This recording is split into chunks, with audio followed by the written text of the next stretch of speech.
You're not here to innovate, Danielle. You're here to execute. That's what my manager, Chad with the personality of a 404 error, said after I demoed a tool that could automate half of our broken internal systems. I had charts, stats, a freaking simulation video.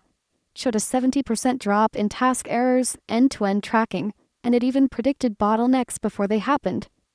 Chad watched for 2 minutes, nodded like he was listening to smooth jazz, then dropped the classic, "Looks cute, but let's not reinvent the wheel." Then came HR. I asked if the company could help me file a provisional patent. Simple question, right? I wasn't even asking for money, just some support. Legal review, co-filing, maybe a coffee voucher if they were feeling generous. Instead, Janice from HR, who always looked like she was hiding a grudge behind her Invisalign, leaned forward and said, "Technically, Danielle, anything you develop while employed here is already company property." Then she smiled like she'd just won a game of Monopoly. No one else agreed to play. I could practically hear her soul sipping chamomile tea over my crushed enthusiasm. That was the moment. Not a scream. Not a dramatic slam of my company-issued Chromebook. Just a quiet click as I emailed myself the latest source file, then opened a new tab, personal Gmail. Subject line, Plan B begins. And hey, if you're enjoying this and want to see how deep this rabbit hole goes, hit that follow button. Help me hit my first ever 10,000 subscribers because this story, oh, it burns slow and ends in a glorious blaze. Anyway, back to Danielle. I played the obedient cog, nodded in meetings, took constructive feedback from people who still used sticky notes to manage sprint planning. Something inside me was rotting. Not just because they rejected the idea, but because I saw what was coming. They weren't ignoring the tool, they were waiting for the right moment to steal it. You could feel it in the little things.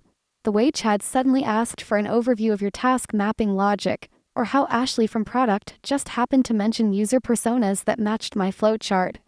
I wasn't paranoid. I was seasoned. This wasn't my first rodeo, just my first time bringing brass knuckles to it. So I played nice. Smiled. Even volunteered to take notes during strategy meetings so I could see who was sniffing around my architecture. Meanwhile, every night I was building. On my own laptop, on my own Wi-Fi, under my own LLC that I quietly formed the week HR dismissed me like a junior intern with a Pinterest hobby. They didn't want my innovation, wanted the optics of innovation without paying for it. I saw it so clearly, it hurt. By the end of that month, I had one thing they didn't. A plan that didn't require permission.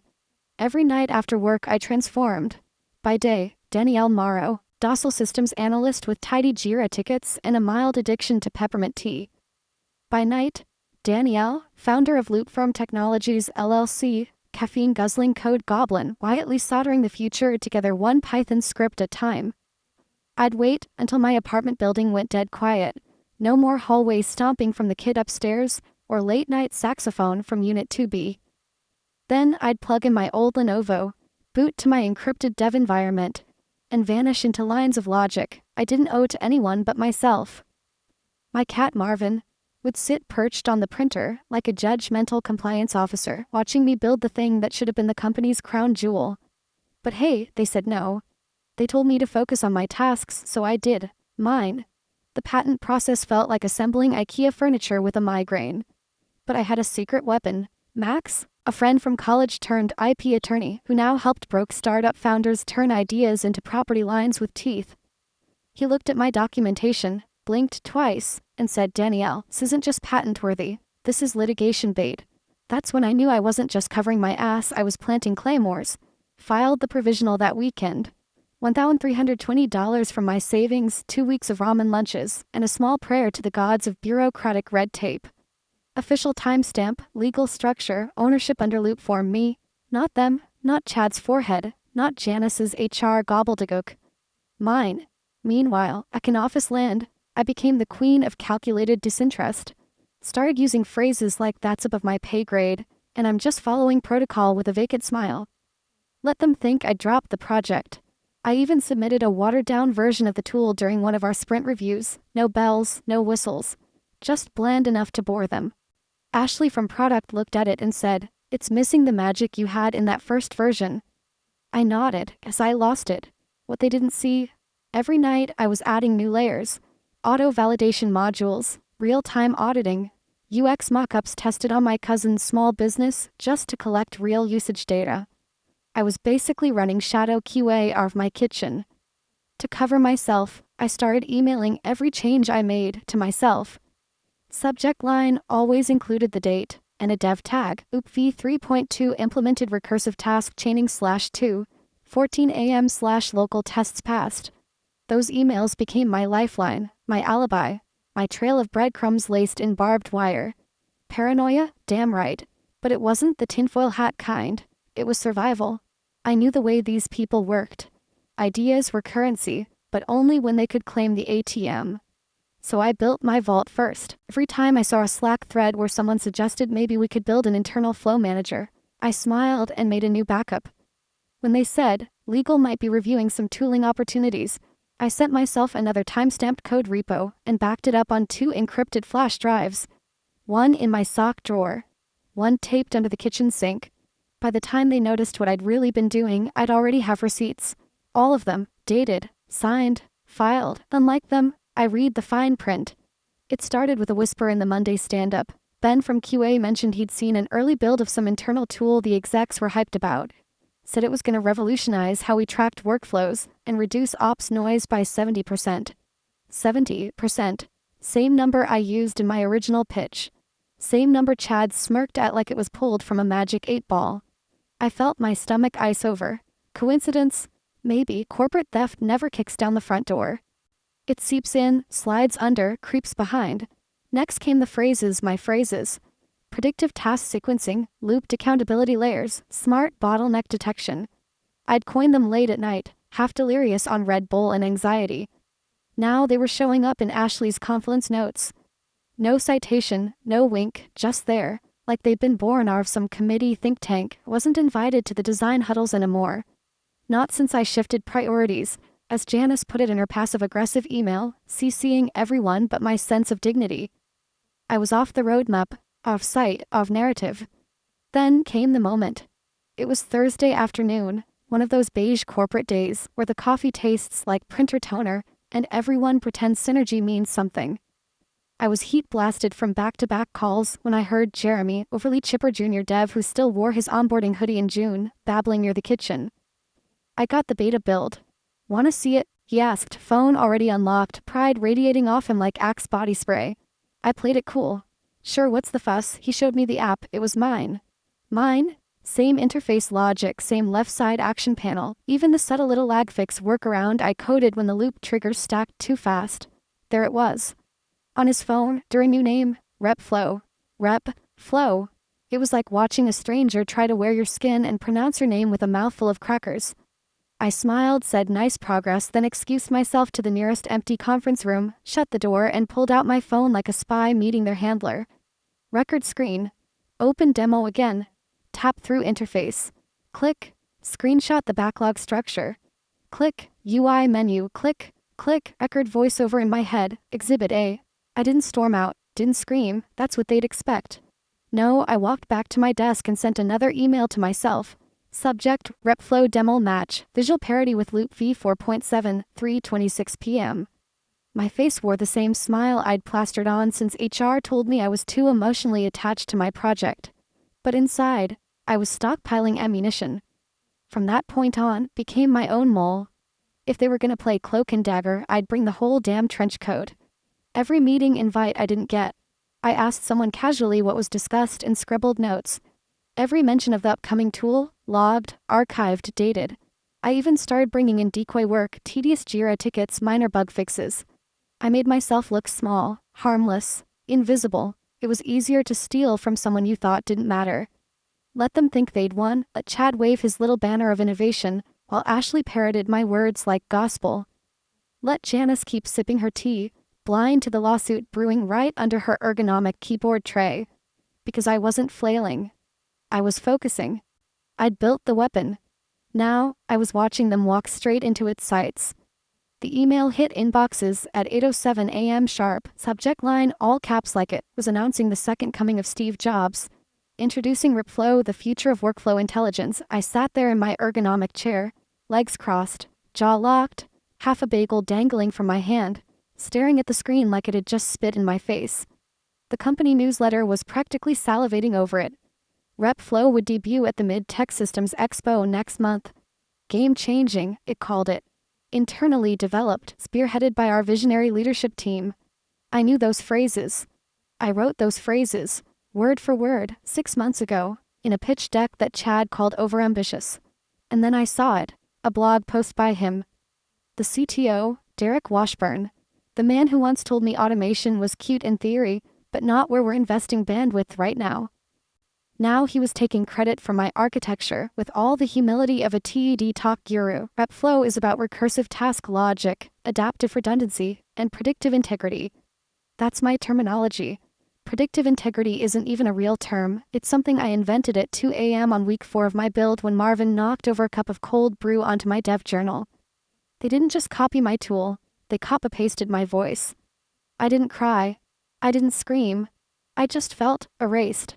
Like a ghost watching someone else live my life. I closed the browser, stood up, walked out of the building without clocking out, and called Max my lawyer from the corner of a CVS parking lot while staring at a stack of inflatable pool flamingos.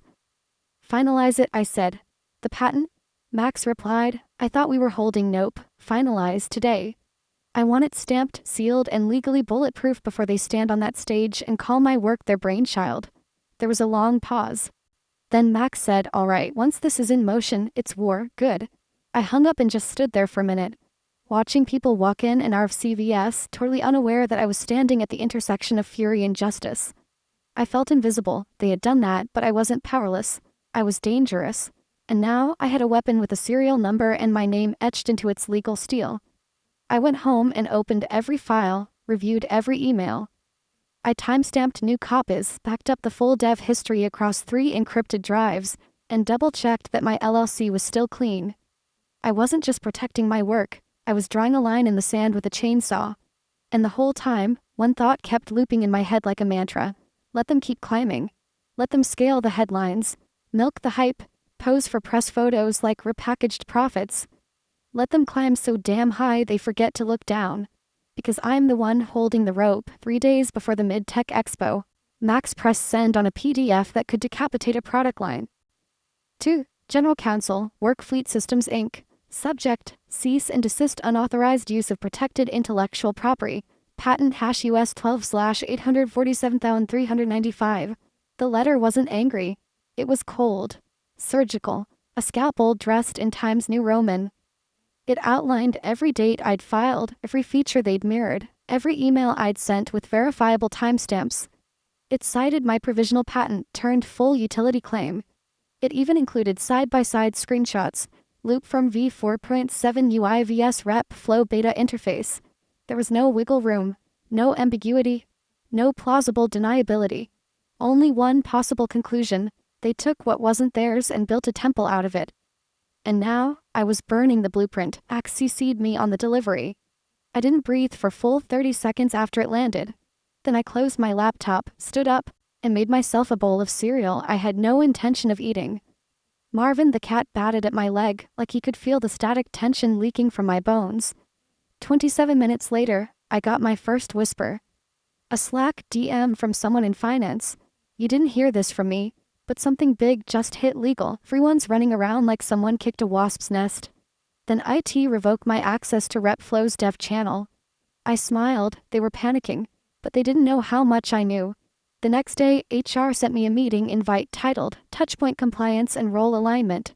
Classic. Just vague enough to sound benign, just aggressive enough to make you sweat. I didn't accept, didn't decline either. Let them wait. Meanwhile, the event chatter dried up. No more email blasts. No more prep meetings. The RepFlow Slack channel went from daily pings to radio silence. Then someone forwarded me the internal announcement.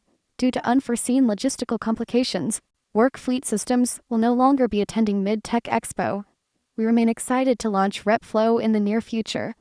Unforeseen logistical complications. That's corporate speak for we just stepped on a landmine. I should have felt pure triumph. Fear clung to the back of my throat like a warning. What if they counterattacked? What if they buried me under legal sludge? They had in-house counsel, PR teams, deep pockets and deeper grudges. I had one attorney and a cat with resting judge face. But I also had proof, dates, designs, domain logs, backup drives, my name on the patent, my fingerprints on every line of code. They could smear me, but they couldn't erase me, not anymore. Still, I triple encrypted everything that night. Hid one backup drive at my sister's house. Changed all my passwords. Canceled my weekend plans, just in case. Because when a company like that starts losing control, they don't apologize, they strategize. I showed up to work Monday morning, badge scan green, but my system access was DOA. Jira, blank. Confluence, locked. Slack, user not found. Even my email had been rerouted to some dead-end compliance alias, like I'd been caught sneaking nuclear secrets out in a lunchbox.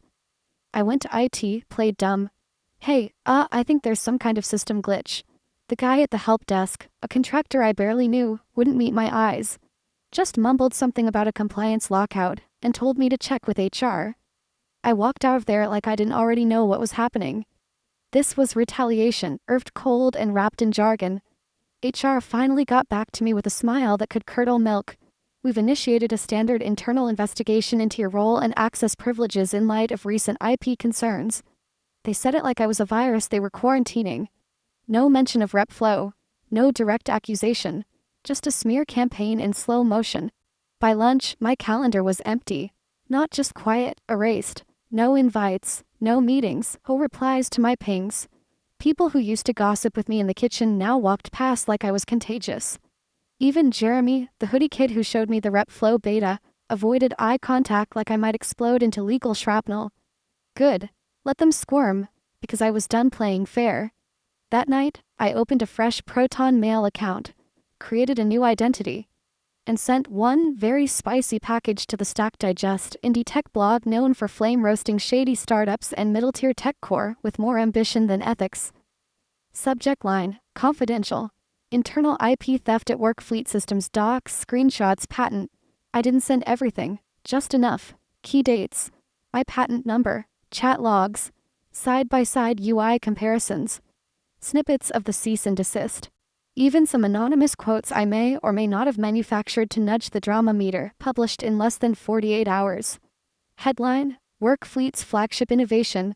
Turns out it was already taken. The subheader might as well have been fireworks. Anonymous whistleblower reveals company-wide scheme to repackage employees' patented tech as original product. Within hours, LinkedIn blew up like a faulty lithium battery. Comments flooded in, engineers from other companies chiming in with sounds familiar. Legal Twitter latched onto the patent drama like sharks smelling blood. The company's VP of product posted a vague denial that only made things worse. By noon the next day, I got another Slack DM from a different burner account. Investor relations team has been in full panic mode since the article dropped. CTO's office door has been closed for 6 hours. Just thought you'd enjoy knowing. Oh, enjoyed it, with a bowl of popcorn and a cat on my lap. But don't get it twisted, I wasn't basking in victory.